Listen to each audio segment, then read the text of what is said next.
आज हम बीएड के 25 महत्वपूर्ण क्वेश्चन लेकर आए हैं जो पिछले 5 साल में कई बार पूछे गए हैं। तो चलिए शुरू करते हैं आज का सेशन। इंद्रधनुष का बनना वायुमंडल में जल की बूंदों द्वारा प्रकाश का 4 ऑप्शन दिया गया है। विक्षेपण है, परिकीर्णन है, पूर्णांतरिक परावर्तन है, विक्षेपण व पूर्णांतरिक परावर्तन दोनों ही। तो इसका करेक्ट आंसर हो जाएगा पूर्णांतरिक परावर्तन। अगले क्वेश्चन की ओर चलते हैं। निम्न में कौन पश्च मस्तिष्क का भाग नहीं है? 4 ऑप्शन दिए गए हैं। थैलेमस, निम्न मस्तिष्क, पोन्स, मेडुला। तो इसका करेक्ट आंसर हो जाएगा थैलेमस। अगले क्वेश्चन की ओर चलते हैं। दोस्तों ये क्वेश्चन सन 2011 में पूछा गया था यूपी बीएड में। भारतवर्ष में प्रत्यावर्ती धारा की आवृत्ति होती है? 4 ऑप्शन दिए गए हैं। 30 हर्ट्ज, 50 हर्ट्ज, 60 हर्ट्ज, 120 हर्ट्ज। इसका करेक्ट आंसर हो जाएगा 50 हर्ट्ज। अगले क्वेश्चन की ओर चलते हैं। निम्न में से प्रबल क्षार है? MgOH का होल ट्वाइस, CaOH का whole twice, KOH, NH4OH।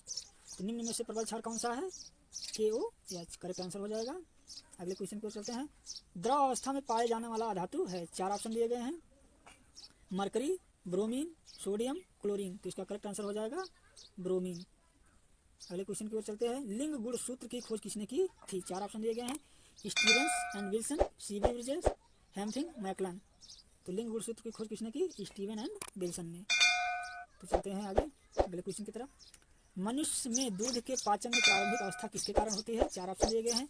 Lipase, trypsin, renin, pepsin. तो इसका करेक्ट आंसर हो जाएगा रेरिन। अगले क्वेश्चन की ओर चलते हैं। रुधिर के स्कंदन हेतु आवश्यक विटामिन है? Vitamin A, vitamin B, vitamin C, vitamin K. तो इसका करेक्ट आंसर हो जाएगा विटामिन के। रुधिर के स्कंदन हेतु आवश्यक विटामिन है विटामिन के। अगले क्वेश्चन की ओर चलते हैं। किसी नाभिक का आवेश तथा द्रव्यमान निर्भर करता है? केवल प्रोटॉन पर, केवल न्यूट्रॉन पर, प्रोटॉन तथा न्यूट्रॉन पर, इलेक्ट्रॉन पर। तो इसका करेक्ट आंसर हो जाएगा किसी नाभिक का आवेश तथा द्रव्यमान निर्भर करता है प्रोटॉन तथा न्यूट्रॉन पर।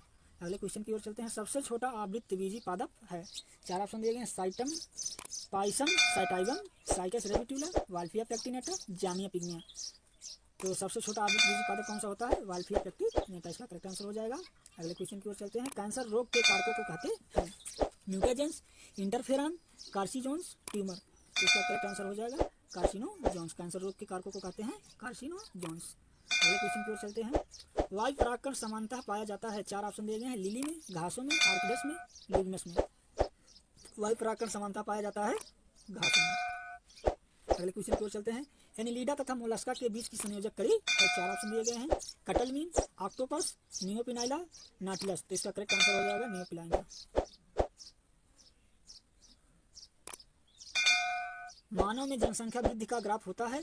4 ऑप्शन दिए गए हैं। यस आकार, जे आकार, पैराबॉलिक, इनमें से कोई नहीं। तो इसका करेक्ट आंसर हो जाएगा मानव में जनसंख्या वृद्धि का ग्राफ होता है यस आकार। अगले क्वेश्चन की ओर चलते हैं। पुंकेसर के तंतु का निकटतम सिरा जुड़ा होता है? 4 ऑप्शन दिए गए हैं। संयोजक से, बीजांडासन से, पुष्पासन या दल से, परागकोश से। पुंकेसर के तंतु का निकट सिरा किससे जुड़ा होता है? पुष्पासन या दल से। अगले क्वेश्चन की ओर चलते हैं। नारियल का खाने योग्य भाग होता है? 4 ऑप्शन दिए गए हैं। फल भित्ति, भ्रूणपोष, पर्णबीज, बीजावरण। दोस्तों ये क्वेश्चन 2015 में पूछा गया है। तो इसका करेक्ट आंसर क्या हो जाएगा? बी वाला भ्रूणपोष। अगले क्वेश्चन की ओर चलते हैं। पर नाइट्रिक अम्ल का सूत्र क्या है? 4 ऑप्शन दिए गए हैं। HNO2, HNO3, HNO4, H2NO2। तो इसका करेक्ट आंसर हो जाएगा HNO4। पर नाइट्रिक अम्ल का सूत्र होता है HNO4। अगले क्वेश्चन की ओर चलते हैं। निम्न में से कौन सी राशि सदिश वेक्टर है? तो इसका करेक्ट आंसर क्या हो जाएगा? जल्दी से बताइए। 4 ऑप्शन दिए गए हैं। विद्युत धारा, भार, ताप, चाल। इसका करेक्ट आंसर हो जाएगा भार। भार क्या है? सदिश राशि है। तो दोस्तों सदिश राशि होती क्या है? वे राशियाँ जिन्हें व्यक्त करने के लिए परिणाम तथा दिशा दोनों की आवश्यकता पड़ती है, उन्हें सदिश राशि कहते हैं। अगले क्वेश्चन की ओर चलते हैं। निम्न में कौन सबसे अधिक वाष्पशील है? 4 ऑप्शन दिए गए हैं। H2O, CH3CHO, CH3CH2OH, CH3O, CH3। तो निम्न में से कौन सबसे अधिक वाष्पशील है? इसका करेक्ट आंसर हो जाएगा CH3O, CH3। अगले क्वेश्चन की ओर चलते हैं। अपवहन का प्रयोग किस क्रिया को पूरा करने के लिए होता है? 4 ऑप्शन दिए गए हैं। फेफड़े, हृदय, यकृत, गुर्दे। तो अपवहन को इंग्लिश में कहते हैं डायलिसिस। तो डायलिसिस क्रिया का प्रयोग कब किया जाता है? गुर्दा खराब हो जाने पर। अगला क्वेश्चन। वॉशिंग मशीन का कार्य सिद्धांत है? 4 ऑप्शन दिए गए हैं। अपकेंद्रण, अपवहन, उत्क्रमण, विसरण। तो इसका करेक्ट आंसर हो जाएगा अपकेंद्रण। अगले क्वेश्चन की ओर चलते हैं। हृदय में कितने कक्ष पाए जाते हैं? 4 ऑप्शन दिए गए हैं। 2, 4, 6, 8। तो हृदय में कितने कक्ष पाए जाते हैं? 4 कक्ष पाए जाते हैं। अगले क्वेश्चन की ओर चलते हैं। जीव विज्ञान का जनक किसे माना जाता है? अरस्तु, लुई पाश्चर, थियोफ्रेटस, माइकेले। तो इसका करेक्ट आंसर हो जाएगा अरस्तु। जीव विज्ञान का जनक किसे माना जाता है? अरस्तु का। अगला क्वेश्चन। लेंस की फोकस दूरी किस रंग के लिए अधिकतम होती है? 4 ऑप्शन दिए गए हैं, लाल, पीला, हरा, बैंगनी। तो लेंस की फोकस दूरी किस रंग के लिए अधिकतम होती है? लाल रंग के लिए। अगला क्वेश्चन और लास्ट क्वेश्चन है हमारा, द्रव्यमान ऊर्जा समीकरण निम्न में से है। E बराबर mc, E बराबर mc स्क्वायर, E बराबर m बटे c स्क्वायर, E बराबर m स्क्वायर c।